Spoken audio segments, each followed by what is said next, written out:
Hong Kong, des milliers de manifestants pour la liberté d'expression des activistes grimés en prisonniers politiques manifestent contre la mainmise de la Chine sur Hong Kong, le 1er juillet 2018. Reuters, Bobby Ip. Des milliers de manifestants pro-démocratie ont défilé, dimanche 1er juillet, dans le centre de Hong Kong, dénonçant les pressions croissantes des autorités à l'encontre de ce type de rassemblement.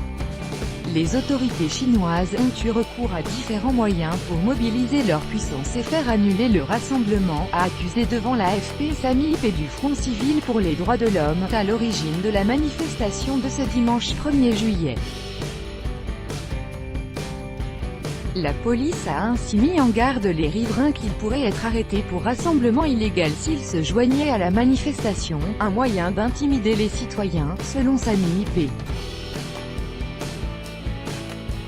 Fin de la dictature du parti unique, le journal Ta Kung Pao, favorable à Pékin, avait appelé le mois dernier dans un éditorial à l'interdiction du rassemblement.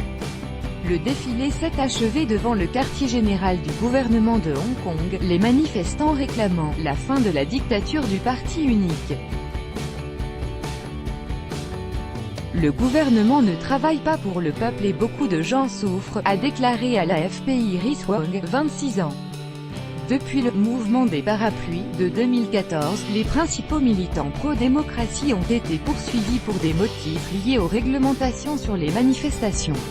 Ces militants pro-démocratie et pro-indépendance ont également été interdits de présenter leur candidature aux élections à Hong Kong. D'autres groupes se sont joints dimanche à la marche, comme des militants de défense des droits des personnes LGBT, ou encore des manifestants qui réclamaient de meilleures conditions de vie dans cette mégapole très densément peuplée et où l'écart des niveaux de vie ne fait que s'accentuer. Pékin de moins en moins tolérant. Pékin tolère de moins en moins de tels signes de contestation à Hong Kong, un territoire qui bénéficie d'une certaine autonomie, depuis les rassemblements massifs de 2014 en faveur de la démocratie qui avaient quasiment bloqué certaines parties de la ville. Des activistes avaient réclamé l'indépendance du territoire vis-à-vis de la Chine. Hong Kong bénéficie de droits non autorisés sur le continent tels que la liberté d'expression, mais les contestataires redoutent qu'ils ne soient menacés par Pékin et les autorités locales fidèles au gouvernement central. Avec AFP.